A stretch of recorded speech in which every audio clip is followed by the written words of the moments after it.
curiganya pertanyaannya aneh-aneh ini. Tat, kalau pacaran beda agama itu kenapa? Untuk pacaran yang sesama muslim aja gitu ya. Karena laki-laki biasanya hanya mencari untungnya aja. Lebih baik seorang di antara kalian itu ditusuk kepalanya. Terus gimana caranya masukin ke kotak amal? Tat, boleh nggak kita sholat pakai sarung? Tapi sarungnya sarung tinju.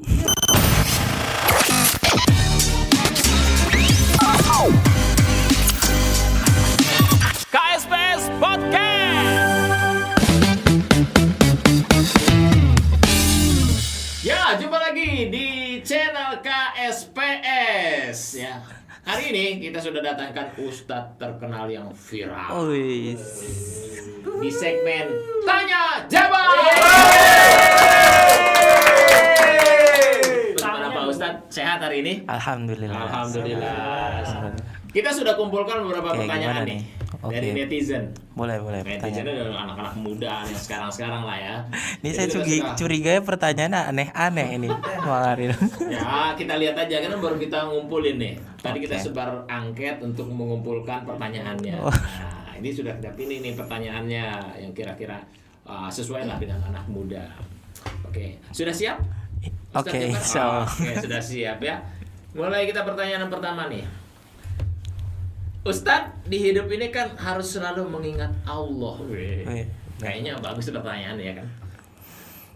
Nah, kalau abang-abang ojol yang bawa motor kebut-kebutan, itu kan selalu membuat penumpangnya mengingat Allah.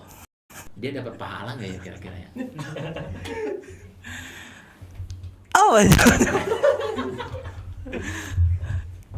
Tapi benar juga nih pertanyaannya.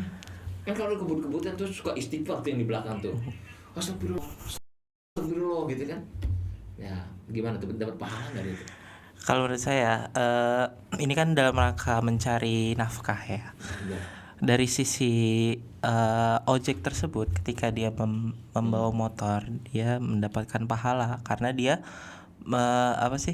berusaha untuk bekerja dengan maksimal. Cari nafkah ya. Adapun ketika dia membawa motornya dengan kebut-kebutan, kemudian membuat penumpangnya tersebut istighfar gitu ya. Itu istighfar sebenarnya untuk dirinya sendiri, untuk si penumpangnya itu sendiri gitu. Jadi ini dua hal yang berbeda mungkin menurut saya. Tapi dua-duanya dapat pahala. Iya, dua-duanya dapat pahala dengan amalnya masing-masing. Tapi boleh tuh kayak gitu. Boleh. Nanti saya ngebut juga.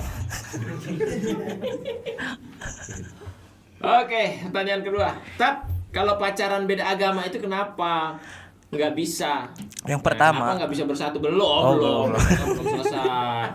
Tat, kalau pacaran beda agama itu kenapa nggak bisa bersatu? Padahal kan Tuhannya ada dua. Oke, pertama, pacaran itu sendiri tidak diperbolehkan dalam agama Islam. Seperti itu. Apalagi untuk pacaran yang sesama muslim aja gitu ya. Misalnya ada laki-laki dan ada perempuan, itu tidak diperbolehkan. Apalagi ini berbeda agama gitu. Nggak boleh ya? Berarti tidak boleh. Nggak boleh pacaran. Jadi Islam aja nggak boleh pacaran. biasanya dalam aktivitas pacaran itu mungkin pihak yang akan selalu dirugikan itu perempuan, Bang Arya. Oh, perempuan ya? Karena laki-laki biasanya hanya mencari untungnya aja. Kebanyakan seperti itu. Iya. Apalagi beda agama itu kan sesuatu yang anomali. Astagfirullah. Apa itu anomali? Di luar kebiasaan. Di luar kebiasaan. Luar biasa sekali. Jadi nggak boleh nih. Tidak boleh. Sama Islam aja tidak boleh. Jadi ada sebuah hadis Nabi Muhammad SAW itu mengatakan bahwasannya lebih baik seorang di antara kalian itu ditusuk kepalanya menggunakan jarum dari besi daripada dibandingkan kalian itu menyentuh wanita yang bukan mahramnya gitu. Jadi sudah clear. Karena biasanya dalam pacaran itu kan aktivitasnya apa, Bang Aril? Apa pegang tangan mungkin. Gitu ya? Iya. Wah, terus apa lagi ya? Kalau saya sendiri nggak pernah. Nggak pernah. Pengalaman berarti. Semoga jangan pacaran ya. Masa ustaz pacaran? langsung aja. Iya loh. Ya. Langsung nikahin 2 istri. Ada tuh, udah langsung. Kan sudah ada kan? Oke, kita lanjut lagi pertanyaan berikutnya. Oke, apa tuh, Mari? Senyum kita terhadap orang lain kan sedekah ya? Iya, betul. Terus gimana caranya masukin ke kotak amal? Caranya adalah mengambil selfie, kemudian di print, kemudian masukin fotonya di kotak amal.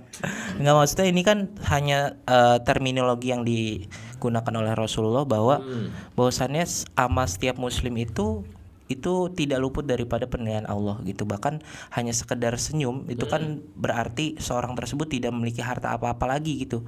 Tapi dia masih diberikan kesempatan oleh Allah Subhanahu wa taala untuk dapat bersedekah walaupun dia tidak memiliki harta, yaitu dengan apa? Dengan senyumannya.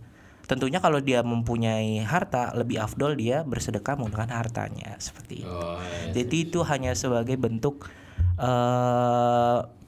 secara tidak langsung mengatakan bahwa Islam itu memang sangat luar biasa begitu, Mang Ariel.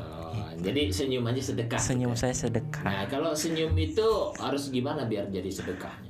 Senyum itu harus dilakukan dengan ikhlas tentu saja, Mang Ariel. Oh, dengan ikhlas. Jadi natural smile. Bener gak, Mr. Aryo? Harus natural ya. Iya, betul, harus natural. Terus kalau apa namanya? Kan kalau senyum itu ada aturannya selain ikhlas. Apa tuh, Mang? 2 kanan ke kiri 2 cm.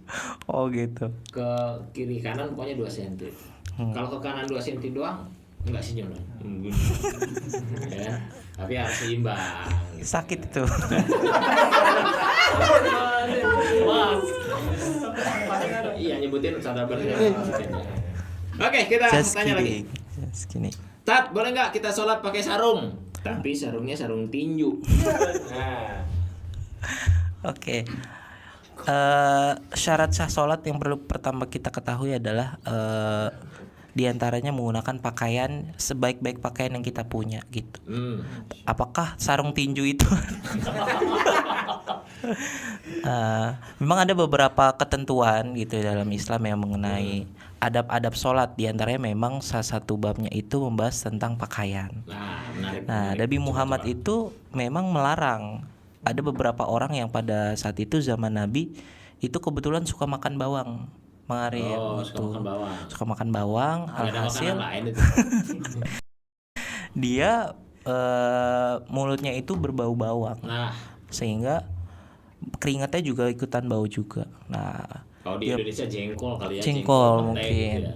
Sehingga kemudian pada saat satu momen sahabat ini ke masjid dan ditegur oleh Rasulullah SAW. Jadi dia itu tidak diperkenan masuk ke masjid sampai dia itu wangi terlebih dahulu. Jadi memang untuk pakaian ini perlu diperhatikan adab-adabnya gitu ya. Di antaranya kita kalau di setiap negara itu berbeda-beda memang memiliki pakaian khas tersendiri gitu ya. Kalau di Indonesia bisa baju koko ya atau kemeja dan sebagainya. Tapi kan yang bau bukan bajunya, mulutnya. Karena di Indonesia itu permasalahan ketika sholat berjamaah adalah orang di sebelah kita itu bau badan gitu. Bau badan. Jadi ini yang perlu diperhatikan lah. Oke, ini pertanyaan menarik tentang rezeki nih. Apa tuh? Kalau kita mendoakan orang sehat itu, apakah berarti kita mempersulit rezeki dokter? Perawat, tenaga kesehatan, sampai tukang gali kubur. Ini saya bingung ini jawabnya gue. Jadi setiap muslim itu pasti setiap manusia makhluk bahkan ya itu sudah dijamin rezekinya, Maria. Bahkan disebutkan ya dalam sebuah hadis kalau saya tidak salah itu bahkan binatang melata pun itu saja gitu ya itu tidak luput dari pengawasan Allah terhadap rezeki yang akan dia dapatkan gitu ya. Dan seorang hamba atau makhluk itu tidak akan mati sebelum dia sempurna terima apa yang seharusnya menjadi miliknya seperti itu. Dan diantaranya cara-cara untuk menambah rezeki gitu ya, Bang. Itu adalah silaturahim. Nah, orang itu sering salah sangka atau salah mengartikan mengenai silaturahim.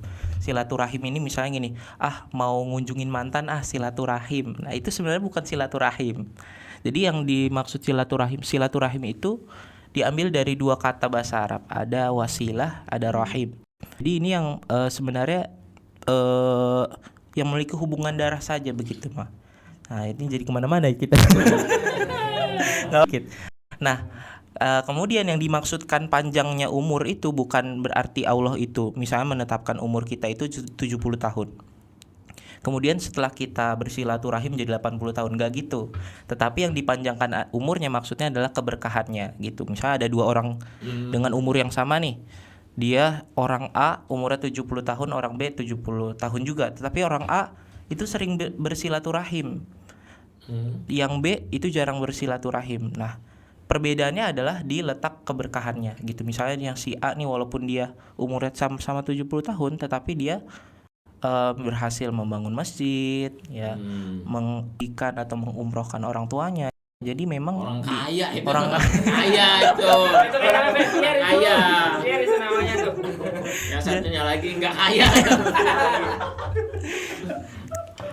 Jadi letak perbedaannya itu adalah berkah dan berkah. Jadi kembali lagi ke masalah rezeki, itu rezeki setiap orang itu sudah diatur gitu. Dan memang perbedaannya itu ada di berkah-berkah itu artinya adalah penambahan. Jadi bertambah-tambahnya apa? Yang bertambah adalah kedekatan kita kepada Allah. Jadi ketika gaji kita misalnya sedikit nih, biarpun sedikit tetapi itu bisa membuat kita lebih dekat dengan Allah, itu mungkin itu jadi salah satu ciri apa yang kita miliki itu bisa menjadi keberkahan. Wallahu a'lam bishawab. Berarti rizki itu Allah yang atur. Allah yang mengatur. Gitu ya. Nah ini ada pertanyaan ini lagi nih, Pak Ustadz. Kalau kita donor darah ke perempuan, Oke. kita kan nggak tahu ke perempuan apa ke laki kan donor darah kita. Iya betul. Terus perempuan tersebut punya anak. Nah, anak dia itu darah daging kita bukan ya? Jadi yang dimaksud darah daging itu adalah ketika seseorang itu disambungkan dengan nasab ayahnya. Nah, jadi perlu ditelusuri dulu nih, ini anak ini lahir dari janin seorang ibu ini siapa dan kemudian siapa ayahnya gitu. Jadi itu baru yang bisa dikatakan sebagai darah daging gitu ya. Dan kemudian untuk hukum anak sendiri dalam Islam juga sangat diatur dan anak itu tidak boleh merubah nasab. Jadi dia harus benar-benar, kalau misalnya kita itu ada yang mungkin namanya mantan istri, tapi nggak ada yang namanya mantan ibu, mantan ayah. Gitu. Jadi dalam Islam sendiri seorang laki-laki itu memang tanggung jawabnya itu sampai mati kepada orang tuanya. Gitu. Adapun kalau perempuan itu ketika dia belum menikah itu memang menjadi tanggung jawab orang tuanya sampai dia menikah baru jadi tanggung jawab suaminya. Nah, kalau anak laki-laki enggak, dia memang memiliki tanggung jawab yang berbeda. Makanya kan dalam Islam itu antara perempuan dan laki-laki itu sebenarnya memiliki dua fungsinya masing-masing yang tidak bisa menggantikan satu sama lain. Nah, itu Jadi kurang lebih seperti itu. iya, itu secara tidak langsung pesan untuk yang mau menjadi istri Waduh. Ustadz Jabar. Amin. Oh, itu nanti laki-laki itu tanggung jawabnya ke orang tuanya. Orang tua. Gitu. Pesan khusus. Oke, selanjutnya kita tanya nih. Ustadz, kalau kita punya duit 271 triliun. Waduh, itu banyak banget tuh, Bang. Banyak banget ini. Itu enaknya buat usaha apa ya? Bingung soalnya duitnya belum ada.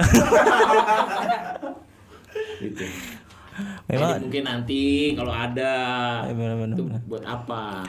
Jadi dalam Al-Qur'an itu sebaik-baiknya perniagaan itu adalah perniagaan dengan Allah Subhanahu wa taala. Yang dimaksud dengan perniagaan dengan Allah adalah menggunakan harta kita tersebut untuk dipergunakan di jalan Allah gitu. Di antaranya seperti membiayai fakir miskin, yatim, janda-janda terlantar gitu. Tapi bukan janda-janda yang ini ya. perlu Jandanya diberikan terlantar. ya terlantar yang memang Berarti kalau janda muda masuk ya walau. Dan iya. Kemudian apalagi bisa dipergunakan untuk membangun sekolah gitu dan sebagainya. Jadi uang 271 triliun itu memang angka yang sangat besar gitu ya, sangat banyak sekali dan bisa disalurkan juga ke Mungkin saudara-saudara kita yang lebih membutuhkan. Saya boleh, Pak Ustaz. Mau disalurkan?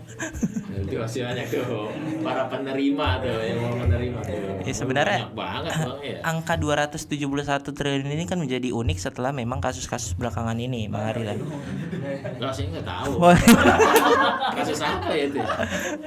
kasus. Oh ya udah saya nggak lupa juga. Kita langsung aja ke pertanyaan berikutnya. Oke, ya. boleh. Nanti malah kita ngegosip. Kan nggak boleh. Ustaz, Oh iya. babi kan haram ya? Oh iya benar. Benar ya, haram ya.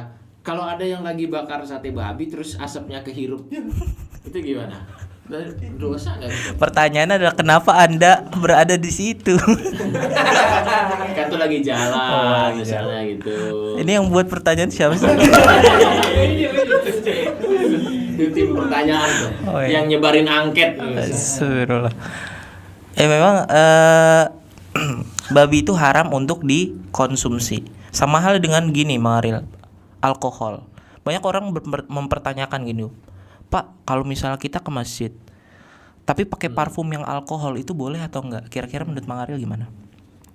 Kalau itu boleh. Boleh. Karena tidak diminum, sama juga dengan itu ya, babi. Oh. Ini walau alam sejauh apa yang saya tahu gitu ya. Gimana kalau asapnya diminum? Jadi mungkin kalau asap atau udara itu kan sesuatu yang memang kalau misalnya kita terhirup itu tidak sengaja jatuhnya ya. Kecuali kita memang sengaja menghirup itu gitu ya dengan tujuan-tujuan tertentu. Jadi balik lagi kan di dalam Islam innamal a'malu binniyat gitu. Apa tuh artinya? Sesungguhnya segala sesuatu itu bergantung pada niatnya. Tergantung sama niatnya. Kalau niat baik berarti Niat baik ya baik berarti. baik. Kalau niat buruk, Niat buruk outputnya. kalau buah yang buruk, Itu Bang. buahnya busuk berarti nggak bisa dimakan. Oke, satu lagi. Satu lagi, boleh. Satu lagi ya. Ini nih. Ustaz, kalau kita wudhu kan setiap air yang menetes itu menggugurkan dosanya. Bener ya? Nah, kalau netesnya kena tubuh kita lagi, apakah berarti dosanya juga balik lagi? Wah, ini pertanyaannya agak susah nih karena perlu dilihat dulu nih airnya benar-benar balik ke tubuh dia lagi apa enggak gitu. Dan untuk pertanyaan ini saya bingung jawabnya gimana. Jangan kan rambut nih, kan netes tuh. Wah, kena lagi nih ke kita nih. Dosanya nggak jadi balik lagi. Gitu dia. Nah, urusan dosa itu sebenarnya bukan ranah kita, Mang Aril. Jadi tugas kita sebagai seorang hamba itu hanya berikhtiar gitu. Adapun ketika misalnya Nabi Muhammad mengatakan bahwa ternyata wudhu itu menghapus dosa, menggugurkan dosa, ya kita berikhtiar. Dan ada satu sahabat itu yang memang selalu menjaga wudhunya gitu. Dan itu memang salah satu fadilahnya dia ternyata sendalnya itu sudah ada di surga. Nah, itu adalah Bilal. Jadi memang dia ini adalah sahabat yang gemar wudhu. Nah, kalau kita kan enggak, misalnya kita wudhu nih, setelah selesai sholat kemudian batal, malas lagi masuk kamar mandi untuk wudhu gitu ya. Nah, kalau Bilal ini enggak. Jadi memang wudhu itu benar menghapus dosa. Jadi semoga mudah-mudahan kita termasuk bagian orang-orang daripada yang menjaga wudhunya. Nah, itu dia tadi segmen Tanya Jabar dalam podcast KSPS kali ini. Dan nantikan juga pertanyaan-pertanyaan lainnya ya di sesi selanjutnya. Berikutnya. Sampai jumpa. Assalamualaikum warahmatullahi wabarakatuh. Terima kasih Mario.